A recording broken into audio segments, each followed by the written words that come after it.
Hey guys, welcome back to the channel. My name's Dr. Vincent Esposito, and today we're going to be talking about added sugars and the negative effects they could have on your health.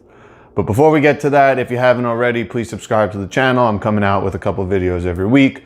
So if you're looking for more health tips and information on all things related to nutrition, health, lifestyle, be sure to click below and you'll see more as we're going along. So added sugars actually have a really detrimental effect on our health. And I'll link my video to insulin resistance above here, just to kind of give you an idea of how that whole system works.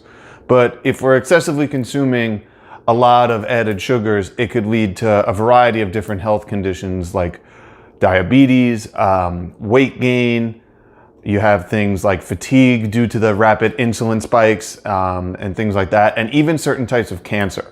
The cancer part is actually particularly interesting because cancer cells actually have more glucose receptors, more blood sugar essentially receptors than normal cells do. So if you try to just essentially cut out all carbohydrates, added sugars, and things of that nature, what happens is those cancer cells end up taking whatever little glucose is in the bloodstream, and the healthy cells are kind of just left with nothing going forward.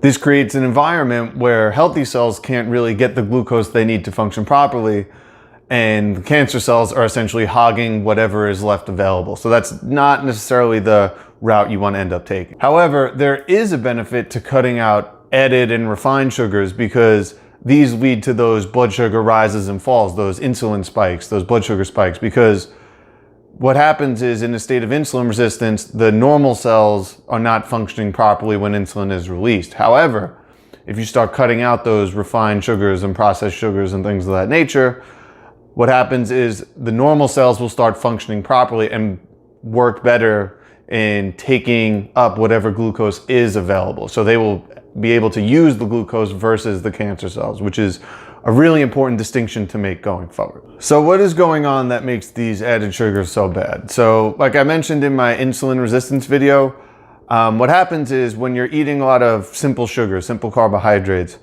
when we consume them, blood sugar levels rise quickly because they don't necessarily take as long to be broken down. So what happens is they enter the bloodstream quickly, which triggers the release of insulin very quickly. Now what happens is then our cells are able to take in whatever glucose they can, and the rest basically gets transported to the liver where it is converted into glycogen.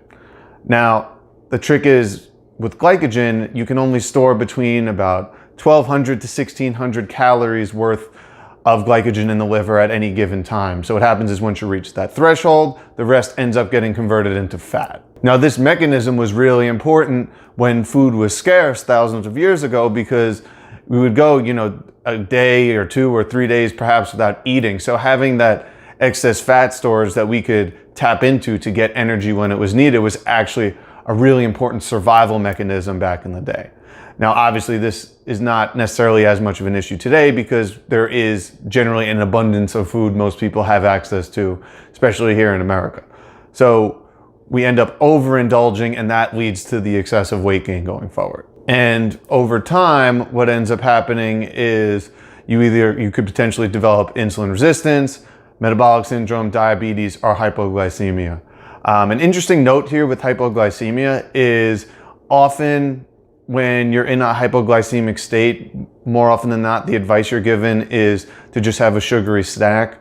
This is pretty misguided advice. The reason being, and I'm sure the intentions are best when the advice is given, but more often than not, we're reaching for empty calories and high sugar snacks, which only feed into that cycle of insulin resistance. So if you are going to reach for a snack, you want to make sure it's more of a complex carbohydrate, maybe a piece of fruit or something like that, which is much better for your health long term.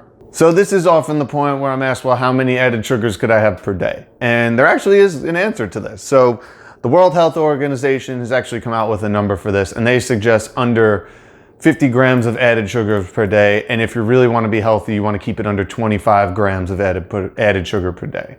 To put this in perspective, a single can, a 12-ounce can of Coke actually contains 39 or 40 grams of sugar. So that's potentially almost your entire day's worth of added sugars in one can of soda. So where are you finding these added sugars? Well, you're finding them in your sodas, your candies, usually your pre-made foods. If you go shopping at the store, you could find them in there in energy drinks and sports drinks, pre-made salad dressings, fruit juices, and baked goods. These are really the major sources of added sugars, and generally they're in really high quantities. Now, the simplest advice here would be to slowly get rid of these foods, but often it doesn't really just say, oh, added sugar on the ingredients list. So it's kind of hidden behind certain words.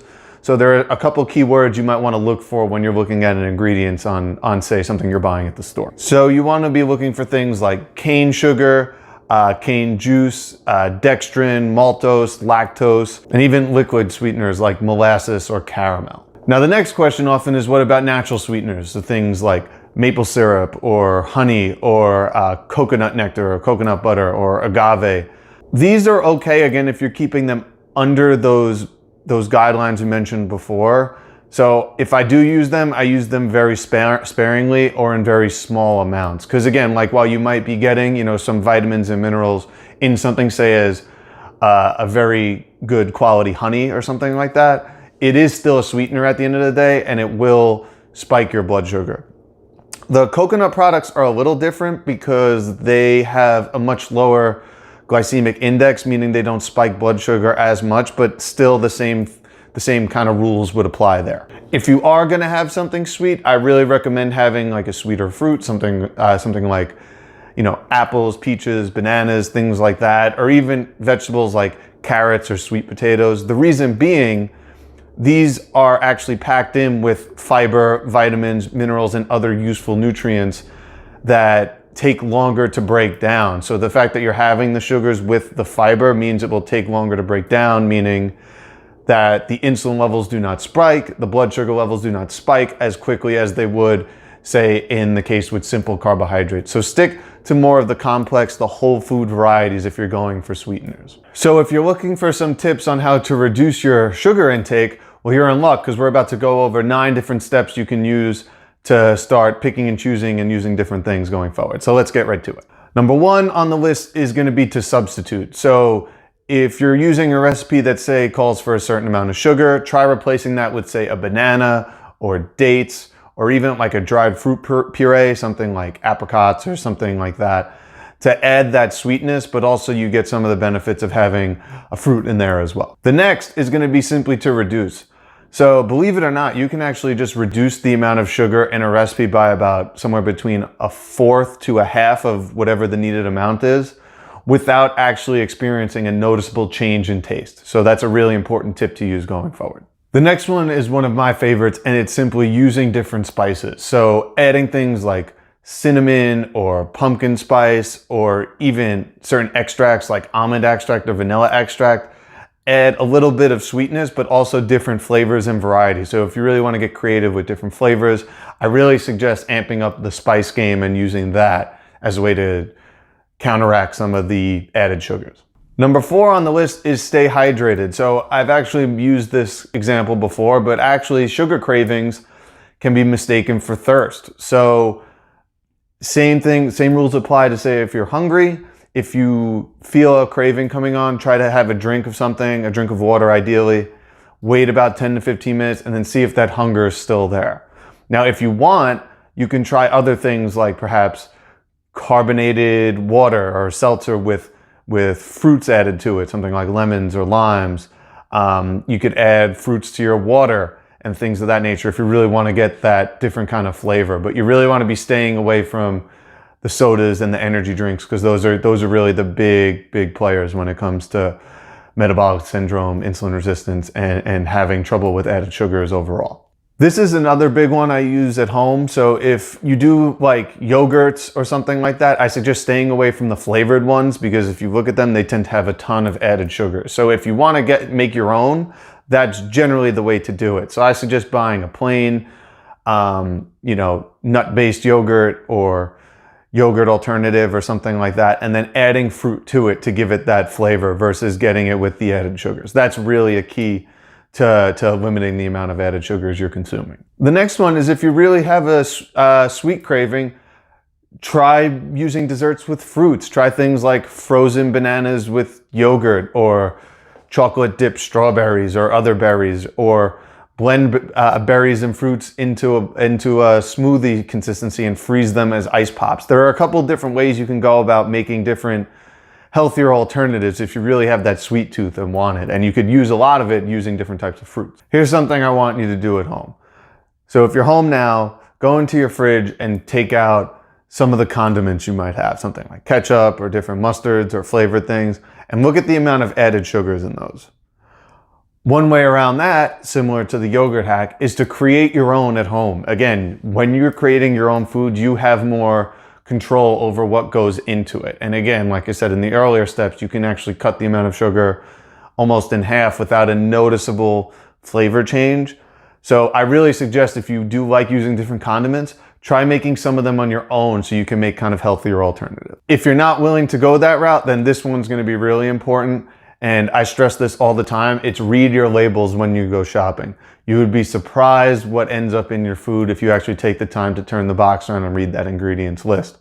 So really take the time, see how much added sugars are in these foods you're buying, and if you can make alternatives at home, that is really the way to go. But if you are going to buy things at the store, really be more diligent about it and take a look at what you're eating, because that's really making the biggest difference going forward. The last one is give it time, guys. Be patient with it. Believe it or not, you can actually retrain your taste buds over time. So once you start transitioning into a more whole foods based approach and maybe focusing on fruits versus these added sugars, you will notice that your palate will actually change over time. So be patient with it. Get creative in the kitchen. That's really something that I stress all the time and something I push myself to do on a daily basis. And it could really make a difference going forward. And those are the tips I have today for limiting and reducing the amounts of added sugars that you're consuming on a daily basis. Really hope you enjoyed it. If you did enjoy the video, please subscribe and like below. And please leave a comment if you have any questions, comments, concerns, complaints. I'm more than happy to answer any questions you might have. And I'm really interested in keeping an open dialogue with you guys. So please feel free. I'll answer them when I can get to them. And until next time, take care, guys.